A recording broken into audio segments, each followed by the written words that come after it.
కానీ ఇప్పుడు రేపు థియేటర్ ఓపెన్ చేయాలనుకోండి కరెంట్ మీద కట్టాలి. కరెంట్ కావాలంటే ముందు 7 లక్షలు కట్టాలి. ఇటువంటి విపత్కరమైన పరిస్థితులు ఉన్నాం మేము. మొత్తం ఆంధ్రప్రదేశ్లో ఉన్న థియేటర్ అన్నింటికి కూడా మొత్తం ఫీజులు పీకించారు. ఇప్పుడు వాళ్ళందరూ కూడా డబ్బులు కట్టాలంటే లాస్లో ఉన్నాం. ఎక్కడ తీసుకు కడతారు డబ్బులు? పైగా ఇంకోటి అన్నిటికంటే పెద్ద ప్రాబ్లం ఏంటంటే ఇండస్ట్రీలో చాలా బాగుంది, ఇండస్ట్రీలో కష్టాలు వచ్చినాయి అని ప్రధానికి సినిమాలో పెద్ద హీరో కానీ కింద వరకు అందరూ ఇండస్ట్రీ అని పదం పడతారు. కానీ మీరు చెప్తే ఆశ్చర్యపోతారు, గవర్నమెంట్లో అసలు ఇండస్ట్రీయే కాదు ఇది. మీరు చెప్తే ఆశ్చర్యపోతారు, ఇది ఇండస్ట్రీ కేటగిరీ కింద తీసుకున్న థియేటర్ వాళ్ళు. ఇండస్ట్రీ అని అందరం వాగుడు తప్ప అసలు ఇండస్ట్రీ అనేది ఇది గవర్నమెంట్ తీసుకునే ఇండస్ట్రీ కాదు. స్టూడియోలు కానీ ఇటు ఎగ్జిబిటర్లు అని థియేటర్స్ కానీ ఇండస్ట్రీ కాదు. దానివల్ల ఏమవుతుంది, షాపింగ్ మాల్స్లో ఉన్న కరెంట్ టారిఫ్ ఎంత అంత కట్టాల్సి వస్తుంది.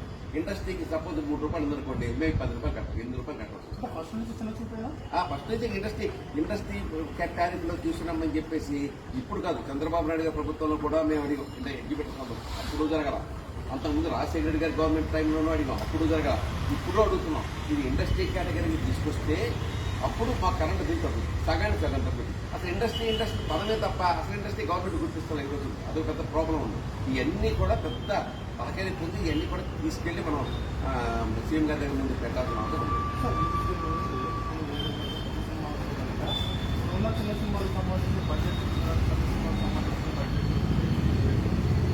ఎన్ని లోటుపాట్లు చూసారంటే కేవలం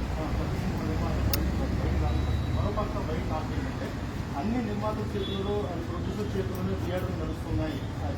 చిన్న సినిమాలకి థియేటర్ ఇవ్వట్లేదు అవన్నీ పాత చూడండి, థియేటర్ ఇవ్వట్లేదు, ఈ వేస్ట్ సార్.